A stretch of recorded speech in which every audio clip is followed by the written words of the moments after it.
Olá, querido médico veterinário, querido estudante de medicina veterinária, seja muito bem-vindo a mais uma transmissão aqui no YouTube. Meu nome é Viviane Reis, eu sou médica veterinária, sou especializada em dermatologia e alergologia veterinária há 24 anos e treino médicos veterinários de todo o Brasil e fora do Brasil a diagnosticar e tratar qualquer dermatite com total segurança. E se você é médico veterinário, clínico geral, intensivista de qualquer especialidade, saiba que você precisa de dermato na sua rotina do dia a dia. Com certeza você já se deparou com algum caso dermatológico e pode ter alguma dúvida, e eu estou aqui para te ajudar. Você mesmo que está aí. Vou te pedir para ativar o sininho, porque toda vez que eu estiver ao vivo ou alguma transmissão, alguma coisa para te passar, você vai ser notificado, você vai ser avisado. E é gratuito, não custa nada. Então, ativa o sininho aqui e passa a me seguir. Hoje nós vamos falar sobre um caso clínico bem interessante que vai te ajudar na sua rotina no dia que você pegar um caso parecido. Então, vamos lá. Sasha, fêmea, 5 anos inteira. Bom, a Sasha, tá? Ela apresentou essa alopecia quase que generalizada, com áreas de hiperpigmentação, hiperqueratose e um pouco lignificação. Bom, como vocês estão vendo, a Sasha é um Shar-Pei, e esses animais dessas raças são animais que eles têm um aumento de mucina, ou seja, o tecido subcutâneo desses animais é mais denso. Então, até para fazer uma punção venosa é mais difícil no Shar-Pei. Você imagina um Shar-Pei demasiado, né? Porque por eles terem um aumento de mucina nessa camada do tecido conjuntivo subcutâneo aumentada, quando eles estão com edema, a nível de epiderme, isso piora, mas isso agrava. Então, esse animal ele veio apresentando esse quadro, né? Você vê, ó, o olhinho quase fechado, em tirinha, né? Então, ele não tinha nenhum quadro de piodermite nem foliculite, mas ele tinha essa alopécia marcada e bilateral. Bom, esse paciente ele veio com esse histórico para mim, se alimentando de ração super premium, né? Onde a mãezinha, né, desse animal vinha com histórico também de dermatopatias e dermatopatias recidivantes, não desse quadro, mas uma dermatopatia de otite recidivante, pododermatite recidivantes e piodermas e foliculite recidivante. Bom, o que que eu fiz? Eu analisei todo o histórico desse paciente e notei que esse paciente ele vinha com uma anemia já em vários exames seriados, né? E eu perguntei à tutora, você trata essa anemia? Ah, tratei, já trataram como doença do carrapato, trataram como anemia, então ela toma ferro já há anos e nada resolve. Outra coisa que me chamou a atenção, né, foi essa face trágica. Então, era um animal que estava bem prostrado, era um animal cansado, e aí abriu a minha lanterna para hipotireoidismo. Mas se é um animal com quadro de anemia seriada, de anemia constante sem resolução, essa anemia também poderia gerar esse quadro de apatia. Bom, qual foi o próximo passo?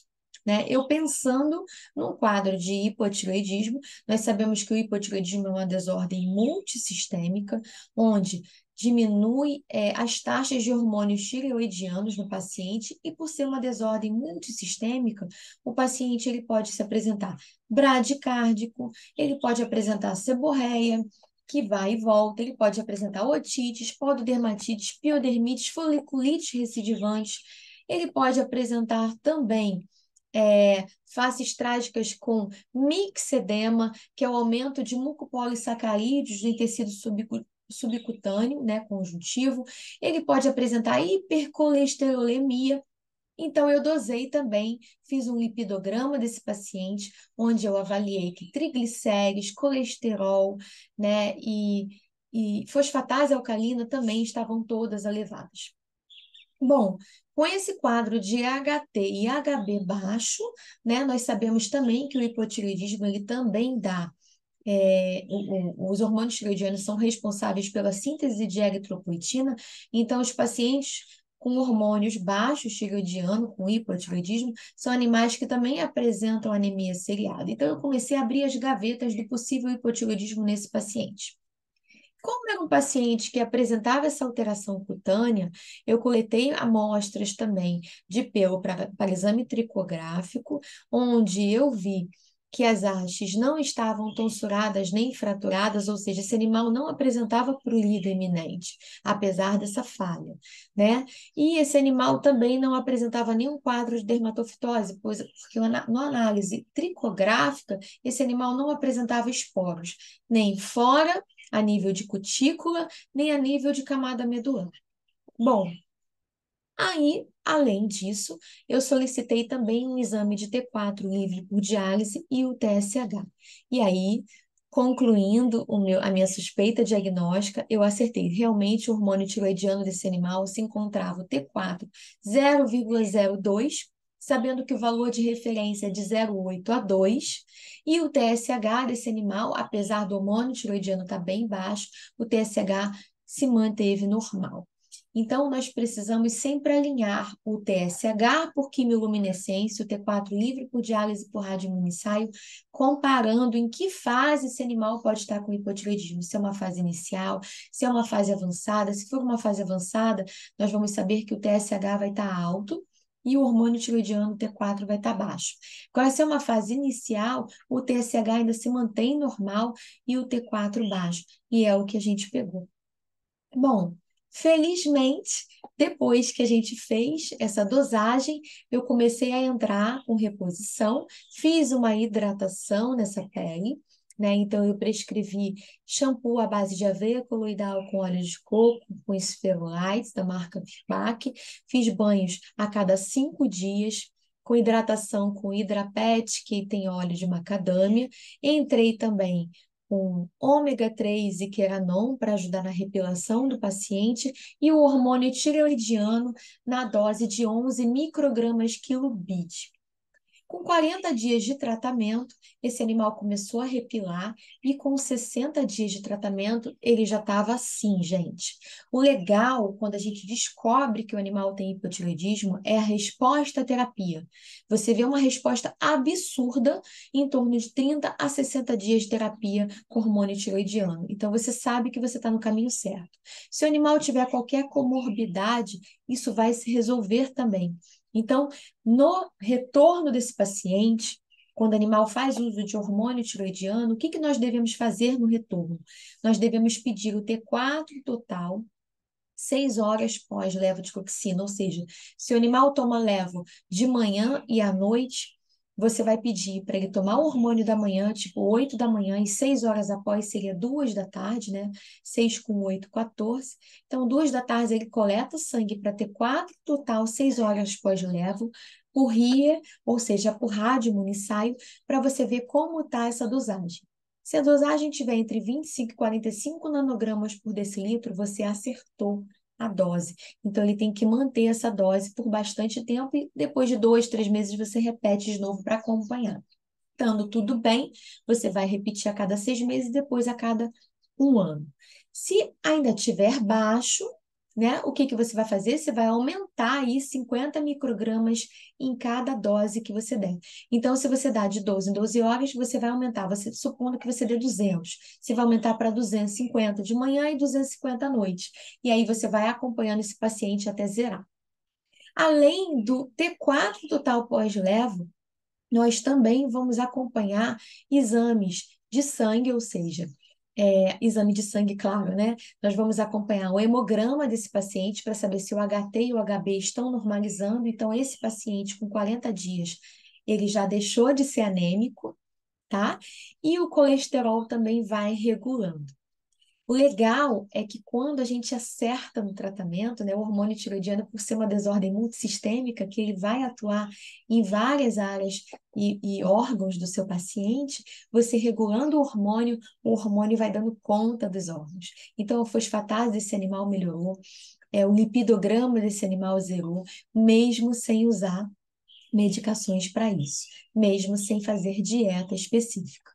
Então, foi muito bacana esse caso. Eu queria trazer para vocês, né, que nós devemos sempre abrir todas as gavetas de possibilidades quando a gente vê um paciente e nunca deixar de fazer os exames básicos dermatológicos. Então, se vocês verem, né, no exame anterior, né, no exame macroscópico desse paciente dermatológico, esse animal estava totalmente quase alopécico generalizado, com essa hiperpigmentação, ou seja, pelame seco, né, sem hidratação, com essa perda hídrica, né? Então, com o ajuste do hormônio tiroidiano, tudo vai se regulando. E, claro, com shampoo de hidratação, com repositores de barreira epidérmica e também com ômegas, com ceramidas, né, com vitaminas do complexo B, tudo vai se restaurando. Então, esse animal teve essa pele, né, que já teve essa integridade epidérmica que é restaurada e sucesso no tratamento. E o mais legal, gente, quando você pegar um caso de hipotiroidismo, né, você precisa acompanhar esse paciente. Não é simplesmente dosar, ver que está tudo bem e mandar embora. Não. Quando esse animal aumentar o peso, pode ser que você tenha que ajustar a dose. Quando esse animal emagrecer, pode ser que você precise ajustar a dose. Se esse animal pegar uma erlíquia, se pegar qualquer outro problema, ou seja, dermatológico ou não, você vai precisar acompanhar, porque esse hormônio tiroidiano ele pode oscilar. E se é um animal com dermatite atópica e teve lá na sua meia-idade ou já na fase idosa um hipotiroidismo primário, né? Porque 85% dos hipotiroidismos que você vai atender na sua rotina vão ser de origem primária, por tireoidite linfocítica. Então é muito importante você saber o momento certo de você dosar. Então, se esse paciente estivesse apresentando dermatofitose, estivesse apresentando qualquer comorbidade e disbiose, a comorbidade dele era anemia, mas em função da baixa de hormônio tiroidiano, lipidograma alterado, fosfatase alta, em função da baixa do hormônio tiroidiano, mas não por uma doença sistêmica. Agora, se ele tivesse com erlíquia, com qualquer doença sistêmica ou comorbidade e desequilíbrio epidérmico, ou seja, com malacésia, com estafilococcus, o que que eu faria antes de usar o hormônio tiroidiano? Eu deveria equilibrar essa pele antes. Então, eu iria tratar.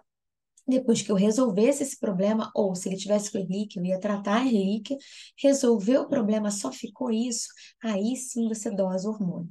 Então é muito importante para você não ter nenhum caso de você pegar um animal que você suspeita de hipotiroidismo e dosar no momento errado. E aí você vai ter a chamada síndrome do eutiroideu doente, ou seja, o animal não tem a doença hipotiroidismo e ele está manifestando porque sistemicamente e cutaneamente ele não está bem. Então, você precisa equilibrar isso primeiro para depois de você dosar o hormônio. Nesse caso, a gente não tinha nada além disso para equilibrar. Conseguiu pegar essa sacada? Então, ó, coloca aqui nos comentários qual foi o maior insight que você teve com essa transmissão que eu estou passando para você para te ajudar aí nessa rotina do dia a dia. E não esquece de me seguir, né? Compartilhar com quem precisa o canal aqui do YouTube para mais e mais médicos veterinários que tiverem dúvidas de resolver casos dermatológicos na rotina do dia a dia poderem também se beneficiar com o canal. Até a próxima, pessoal. Eu espero o seu comentário aqui, beleza? Então tá. Tchau, tchau.